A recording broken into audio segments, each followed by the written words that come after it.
ऐसी बात। भगवान का भजन करता है अष्टामुख। और फिर भगवान शिव जी को कहने लगा कि प्रभु वैसे मैं तो असुरी योनि से हूँ, आपका भक्त हूँ, अब मुझे आपके सानिध्य में रहने दो तो बड़ा होगा, कृपा होगी आपकी।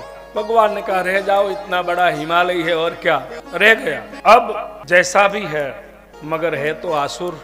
एक दिन पार्वती जी शिव जी को कहती है कि शिव जी आपने अष्टामुख को हिमालय में रखा है, वो अच्छी बात नहीं है। शिव का तो स्थान है मगर ससुर का घर भी है, हिमालय की पुत्री है, प्रथम शैल पुत्री, तो मेरे पिता के वहां वो रहेगा, मुझे जमेगा नहीं, जैसे भी करो उसे निकालो। शिव के मैं नहीं निकाल सकता। तो पार्वती बोली कि आप नहीं निकालोगे तो मैं स्वयं रास्ता निकालूंगी, मैं स्वयं जाऊंगी, उसको जितने भी आंखें आपने दी है मैं फोड़ दूंगी, उसको अंध बना दूंगी और अपने गणों से कहूंगी कि उसको दूर छोड़ के आ जाओ। शिव ने कहा कि मेरा परम भक्त है। और वास्तु को भगवान विश्वकर्मा ने भेजा है अष्टामुख की गुफा में कि वहां जा, तेरा काम हो जाएगा, तुझे आंखें मिल जाएगी, दृष्टि मिल जाएगी। मगर वास्तु जब अष्टामुख के पास जाने के लिए निकला, उसी समय उन्होंने भी सोचा कैलाश के जहाँ शिव और पार्वती बैठे थे वहीं से निकला और ये देवी पार्वती शिव से बात कर रही है। वो वास्तु ने सुना, तो वास्तु ने सुना कि देवी आएगी, अष्टामुख की आंखें फोड़ेगी। अष्टामुख की जहाँ गुफा है वहां पहुंचा वास्तु। अष्टामुख सामने आया, कौन है? तब वास्तु ने वहां भी झूठ का सहारा लिया। पिता के पास तो झूठ बोला, यहाँ भी झूठ का सहारा लिया। अष्टामुख आया, भैया तू कौन है? अरे भाई मैं दृष्टिहीन हूँ। अरे तेरी दृष्टि को क्या हुआ? अरे कोई अष्टामुख नाम का असुर है, उसको संदेश देने के लिए निकला हूँ, न जाने कब मिलेगा। और मेरे साथ एक घटना हुई। क्या घटना हुई? मैं एक बात शिव और पार्वती के बीच में हो रही थी, मैंने सुन लिया, पार्वती ने एक गण को भेजा, मेरी आंखें फोड़ दी, ऐसा झूठ बोला।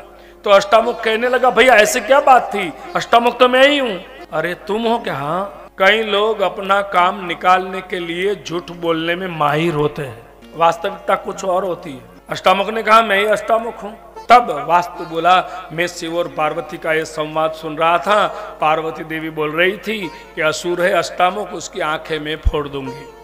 तो मैंने सोचा कि चलो मैं उसको संदेशा दे दूं, तो उसके लिए मैं निकला, गणों को भेजा, मुझे पकड़ा, आंखें फोड़ दी मैं तेरे। तब अष्टामुख कहने लगा मेरे लिए तूने अपनी आंखें गंवा दी, चिंता मत कर, मेरे पास भगवान शिव की कृपा से 16 नेत्र है, 16 आंखें है, 2 दूंगा। और 2 आंखें निकाल कर अष्टामुख ने वास्तु को दे दी। वास्तु को दृष्टि मिली। आज हम चारों ओर देखते हैं ना, चक्षुदान महादान लिखा हुआ। ये चक्षुदान की पहली शुरुआत भगवान विश्वकर्मा ने की है। 2 आंखें तो मिली। फिर वास्तु कहने लगा कि भैया ध्यान रखना, पार्वती का कोई गण आएगा, तेरी आंखें फूट जाएगी।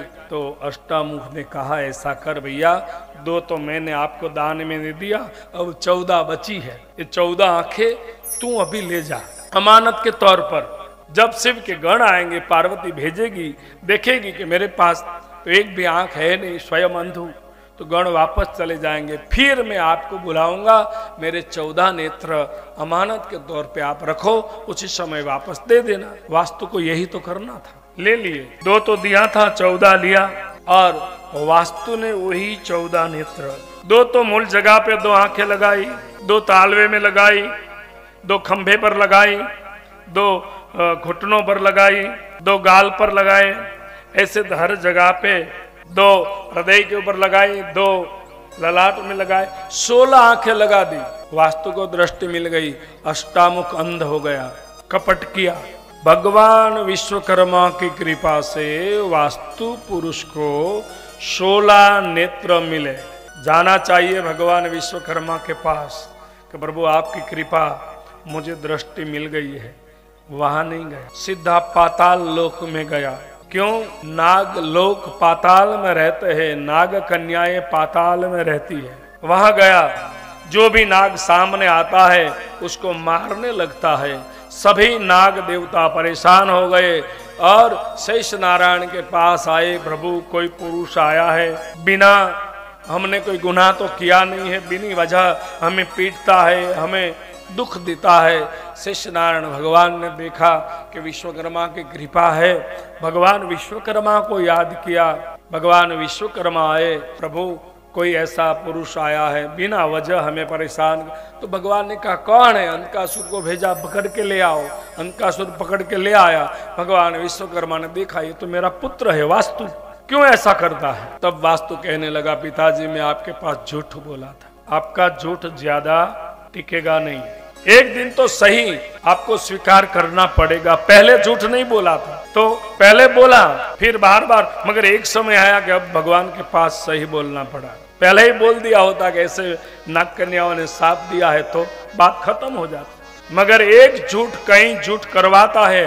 और आखिर में तो आप शर्ट पहनते हैं, उसका एक बटन आपने झूठ लगा लिया, पूरा गलत होगा। फिर उसको सही करने के लिए वही क्रिया फिर से करनी पड़ेगी। तब भगवान विश्वकर्मा ने कहा कि ऐसा क्यों? अरे नाग कन्याओं ने मुझे साप दिया था, इसलिए मैं आज नागों को परेशान कर रहा हूं, नाग कन्याओं को मेरे सामने लाओ। विश्वकर्मा भगवान वास्तु को कहने लगे कि नाग कन्याओं को तू क्या करेगा? जिन्होंने मुझे साप दिया है मैं उसी अपमान का बदला लूंगा। कैसे? वास्तु बोला कि वही नाग कन्याओं से मैं विवाह करूंगा, मेरी पत्नी बनाऊंगा, फिर मैं उससे परेशान करूंगा। भगवान विश्वकर्मा ने सोचा कि जिन जिन लोगों ने विवाह किया है उनको पूछो जरा कौन किसको परेशान करता है।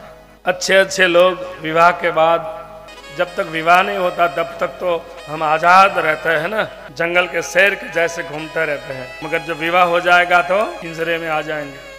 तो भगवान विश्वकर्मा ने कहा कि तुझे तो मेरी सेवा करनी है और शादी करेगा तो सेवा में बाधा रहेगी, क्योंकि वो तेरी अर्धांगना हो जाएगी।